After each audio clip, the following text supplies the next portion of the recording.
জন্ম দিয়েছো যখন ভালো শিক্ষা দেওয়ার দরকার ছিল তখন ভালো শিক্ষা দেও নাই, এখন বড় হয়েছে খারাপ অবস্থায়, ও এখন ভালো করতে গেলে তুমি খারাপ হয়ে যাবা না, তোমার সোজা করে ফেলাবে না। কথা ঠিক না বেঠিক আমার ভাইরা?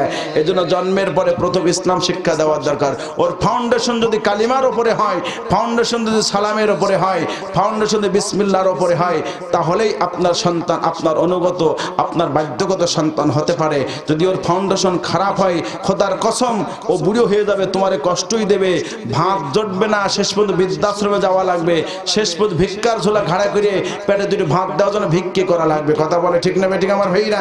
এই যে মাই টিভির মুখোশ চিফ রিপোর্টার এসকে লিটন আমারে বলছে, ভাই আমি একটা বৃদ্ধাশ্রম করতে যাচ্ছি। আমি বললাম জীবননগর থানায় অন্তত না, আমরা সংগ্রাম করছি কোনো বাপ যেন বৃদ্ধাশ্রমে না যায়, এ সমাজের কোন সন্তান যেন আব্বা মার সাথে বেয়াদবি না করে, এই আন্দোলন হওয়ার দরকার।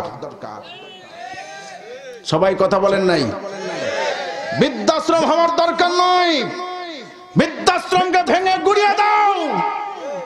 কোন পিতামাতা বৃদ্ধাশ্রমে যাবে না। যেই সন্তান জন্ম দিতে যাইয়া বাবার মাথার ঘাম পাই পড়েছে, যেই সন্তান জন্ম দিতে চাইয়া মা জননী রক্তাক্ত হয়েছে, মা জননী দুনিয়াতে চিরতরে বিদায় নিয়ে গিয়েছে, যেই সন্তানকে মানুষ করতে যাইয়া মা তার বুকের দুধ সন্তানকে খাওয়িয়েছে, হাজার হাজার বছর ধরে যেই মা বাপ কষ্ট করেছে, আজকে সেই মা বাপ সন্তানের সামনে বৃদ্ধাশ্রমে যাবে, এটা হতে পারে না। বৃদ্ধাশ্রমকে ভেঙে গুড়িয়ে দাও। সন্তান যারা বাপ মার সঙ্গে বেয়াদবি করছে, প্রয়োজনে ওদের শাস্তির ব্যবস্থা করো। এই সমাজের কোন সন্তান যেন তার মা বাপকে বৃদ্ধাশ্রমে না পাঠায়, কারণ সন্তানের বেহেশত হলো পিতামাতার পায়ের নিচে।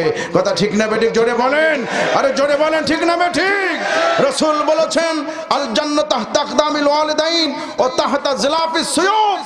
দুনিয়ার জান্নাত তালাশ করার জন্য এ সমাজের হুজুকে মাতাল মুসলমান আট্টসি চন্দ্রবড়া শিয়ালচা বান্দসা কুত্তাসা বিভিন্ন দরবারে যায়। এই কুত্তাসা তারা কি করতে পারে? ও জান্দা অবস্থায় কিছু করতে পারে না, মরা অবস্থায় কি করবে? কথা কয় না কেন? ঠিক না বেটি? ঠিক বললেও ঠিক, না বললেও ঠিক। কথা বলে ঠিক না বেঠিক? শিয়ালচা কুকুরসা বান্দরসা হনুমানসা দরবারে যায়। আমার জীবনের এক মাজার আছে পায়খানা শাহ, সুবহানাল্লাহ বলবেন না? এই দেখেন সুবহানাল্লাহ। আমি আমার চুয়াডাঙ্গার, আপনারা নাম শুনবেন, মাওলানা হাবিবুর রহমান সাহেব, আমার চুয়াডাঙ্গা জেলার প্রবীণ আলেমে দ্বীন মারা গিয়েছে।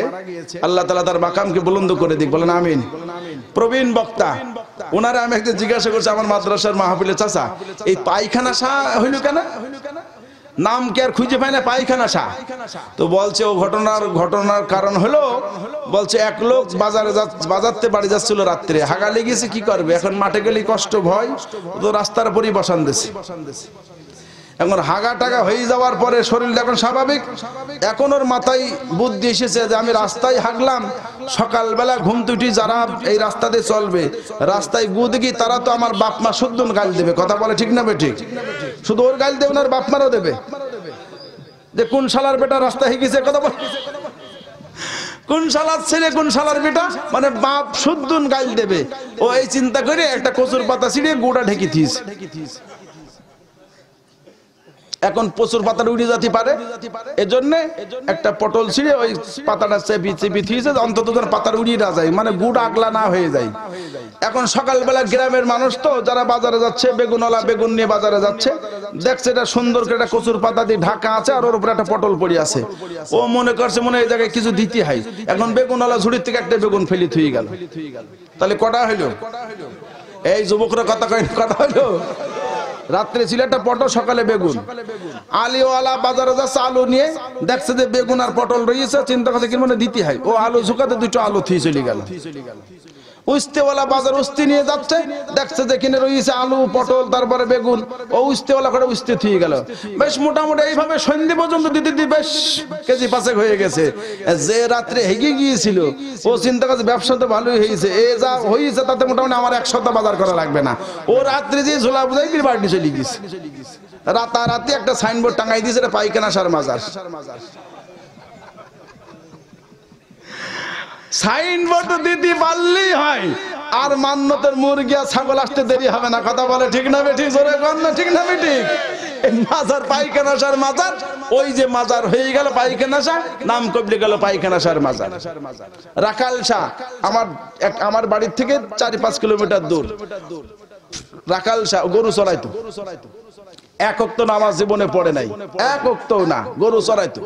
আমি দেখেছি যখন মাদ্রাসায় পড়ি ওই গরুর দড়ি ধরে দাঁড়ায় থাকতো, গরুতে যখন শোনাইতো ওই পিশাবটা হাত দিয়ে ধরে মাথার মধ্যে ঢেলতো। তাহলে কিভাবে পিশাব মাখতেছেন কেন? তো আমার খোদার রহমতের পানি মাটিতে ফেলা যাবে না, খুদার তলা দিয়ে রহমতের পানি পড়ছে, ও রহমতের পানি মাটিতে ফেলা যাবে না, এই জন্য গায়ে মাখতেছে। গরু চুনা মেকি এত গন্ধ ওর গায়ে হয়েছে, রাস্তা দিয়ে তো একটা লাল শালু পরে রাস্তায় হাঁটতো, একটা ঝুলা ব্যাগে মানে গাড়ে থাকতো একটা ঝুলা, আর পরনে একটা লাল পোশাক, গায়ে একটা লাল পোশাক। রাস্তা দিয়ে যখন হাঁটতো এত বিশ্রী গন্ধ, মানে বমি হয়ে যাওয়ার কায়দা, এত গন্ধ। পাটার থেকে একটা পাটার গায়ে কি গন্ধ, তার থেকে বেশি গন্ধ। তো যে লোকটা জিন্দেগিতে একক তো নামাজ পড়লো না, গায়ে হলো গরুর পেশাবের গন্ধ, সে পীর হয় কেমনে? সে কি পীর হতে পারে? জোরে বলুন, পীর হতে পারে?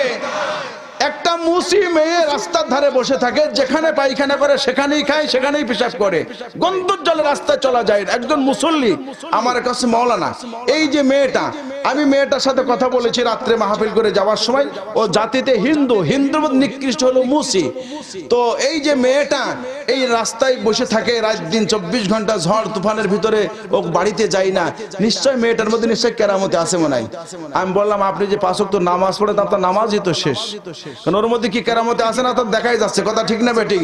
যেই মানুষটা যেখানে খায় সেখানেই পায়খানা করে, ওর মধ্যে আর কি বা বুজুর্গি থাকতে পারে? কথা বলে ঠিক না বেঠিক?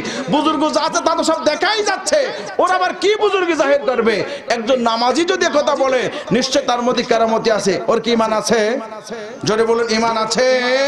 এই রাখাল সাহেব, এই লোকটা মারা যাওয়ার সাথে সাথে যে সারা জীবন গরু চড়াইলো মাঠে আর গরুর পিশাব মাখলো, ও মরার সাথে সাথে ওর মাজারে সাইনবোর্ড টাঙাই দিয়েছে রাখাল সার মাজার। এখন রাখাল সার মাজার বিরাট ওরস হয়। আপনাদের এলাকাতে লোক যায় কিনা জানি না, গত বছর একটা ভূমিকা নিয়েছিলাম, পুলিশ পাঠায়ে, মানে গাঁজা, মদ, তাড়ি, হিরোইন, গাঁজা, নারী যা আছে সব ও জায়গায় চলে।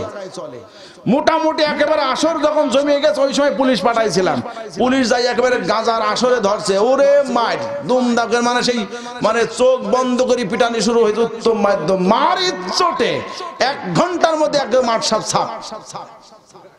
এবার বলেন সুবহানাল্লাহ, আর জোরে কান সুবহানাল্লাহ।